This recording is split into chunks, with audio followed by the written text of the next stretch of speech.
Welcome to the Rim Break Rodeo. We hope this video helps.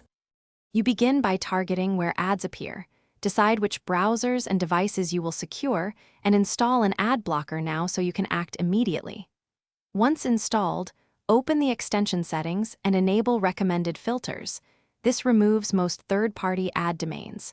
Make sure to create or export a settings backup and jot down trusted sites you want to whitelist.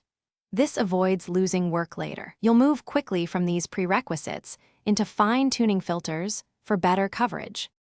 Once done with basic setup, dig into filters and lists to block third-party ad sources thoroughly. You enable Easy List and Easy Privacy, then add specialized lists for trackers and regional ads. This widens coverage.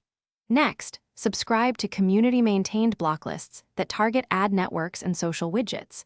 These often catch what defaults miss.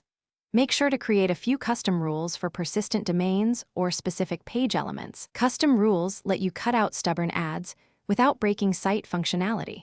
You finish by testing across major sites and devices. Clear browser cache and reload pages so new rules take effect. If a site breaks, pause and use the element picker or toggle a rule to identify the culprit. Then either refine the rule or whitelist the site. Make sure to keep filter lists updated and review the extension's request logger to spot false positives. One key troubleshooting tip: disable all non-essential extensions to rule out conflicts before changing block rules. Thanks for watching. Consider subscribing if we helped you.